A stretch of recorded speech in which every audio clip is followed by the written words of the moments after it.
Okay, so I mentioned I'd do a logistics or the dirt video, kind of on logistics of the AAWT. So I've jotted down a few notes because I can't just ad-lib this. This could be a two-part video because there's a bit in this. So over my trip, I walked more than 760 Ks. I mean, it was 760 on all trails. But as I'll talk about in a minute, all trails tended to drop a cog every now and then and just freeze up. So, and it was 31,299 meters on all trails. So once again, that's a bare minimum. It was actually more than that. Now that includes all the side trips and alternates I did, as well as the main track. So I did, Bogan, Quartz Ridge, Pilot, quite a few different kind of variations.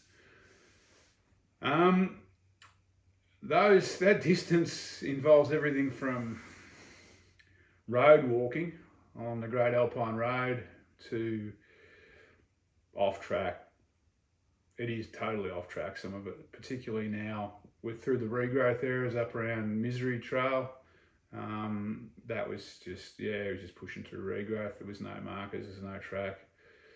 But yeah, having said that, it's all doable. I made it. Now, speaking of tracks, navigation. Let's get on all trails. So my day-to-day thing was all trails. I used all trails to record the stats, that I stick them on a slide at the end of each video. All trails, up until I got to Hotham and deleted the app and then reinstalled it, all trails was starting to glitch up by freezing. It just paused itself for some reason in my pocket or in my pocket of my pack. And I wouldn't know until I got it out 2 kilometres later and realised I'd missed 2 kilometres. I fixed that by, like I said, deleting the app and then reinstalling the app and signing in again, and from Hotham to Walhalla it worked.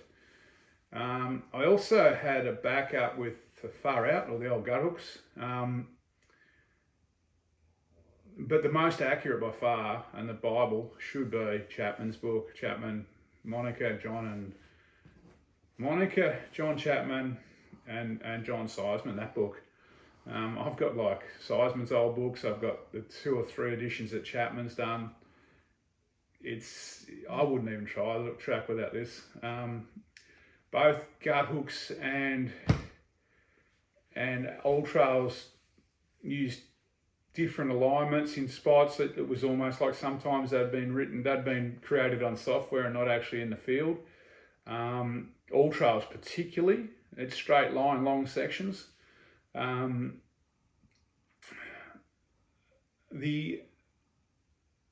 are some pros and cons to all trails. Obviously, if you're using your phone or gut hooks or Far Out, if you're using your phone to take photos and video, which I was, it's just there. So you can just look at it and see where you are on a map. So it is easy.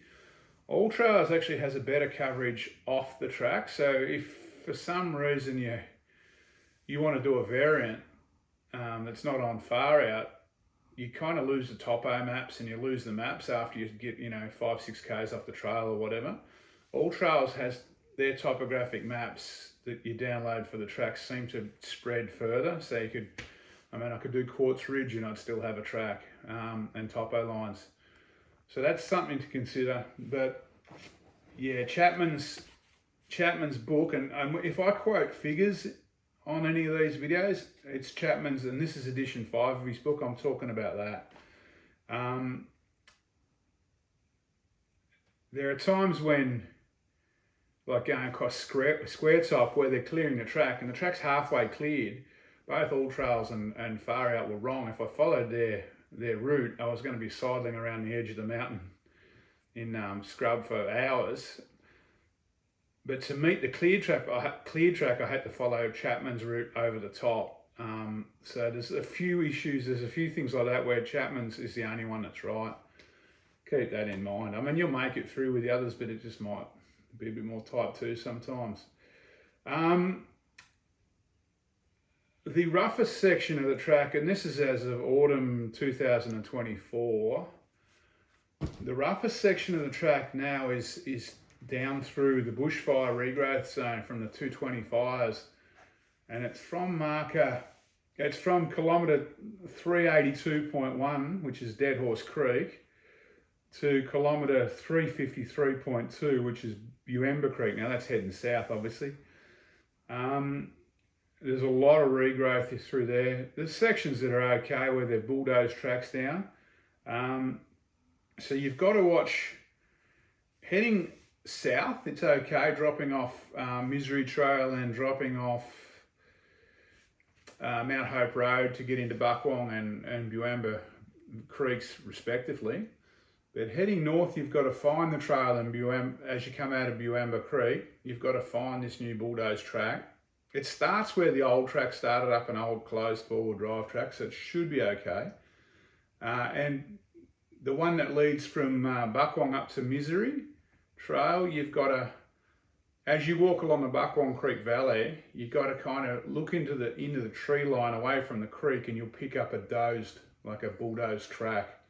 It's very faint though, and it's not marked, so you need to find it.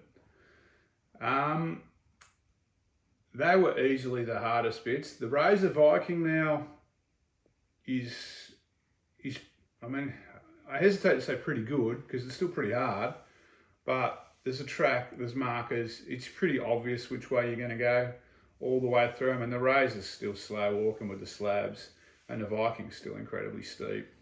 But it's navigation-wise, Razor Viking's as good as I've ever seen it. The other one that it pushed me, but didn't push me too hard, but it was definitely had me alert, was Mount McDonald. And that was mainly because I went over late in the day in a bit of a whiteout. And with no track on the south side of Mount McDonald, or virtually no track, I had to concentrate a lot going down there. But it's doable. All right, so they're the main navigation points. So yeah, well, that covers the nav.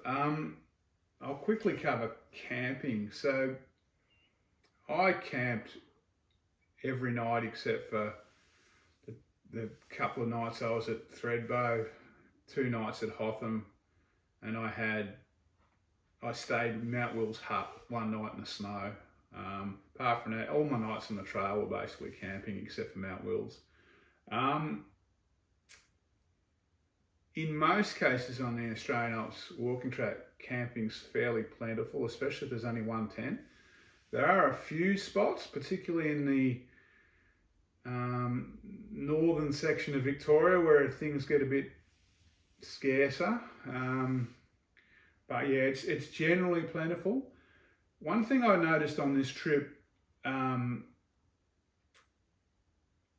was it's autumn, and it's late autumn. It was, middle to late autumn. The nights were getting frosty. In summer, I'd normally camp down in the creek valleys and the river valleys. But I found in winter, you could camp there, but you could talk, I reckon Dibbins was -4, -5 when I was down there. Camping higher, you're probably in the positives, you're probably +3, +4. It's sometimes a good 10 degrees colder when you drop into the valleys. So the problem camping high is obviously you got to carry your water up. I thought it was probably worth the sacrifice to carry water up and have that little bit more comfort, especially when you're packing up in the morning, trying to get an icy tent. And down at Dibbins, the tent was that icy, I couldn't even get it in its cover. I had to kind of shove it in the outside of my pack, get up in the sun, and then let the ice melt off the tent. So it's just, I thought it was just a little bit more comfortable camping high. It's a little bit counterintuitive. Most people think the higher you go, the colder it's going to get, but not if there's a frosty kind of inversion layer happening. So that's one thing to keep in mind. Some are completely different. Some are camped by the river. I reckon or the creeks would be the go. But yeah, not in late autumn, I found.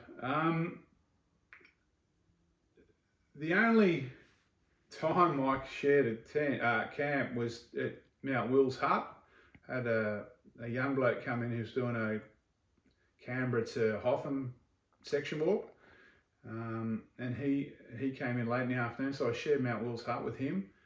And I had, when I was at Tin Mine Huts, I had those 5 ranges there. Apart from that, every night on the track I was on my own. So you're certainly not, I mean, you know, most cases you're not overrun with people on this walk. I saw one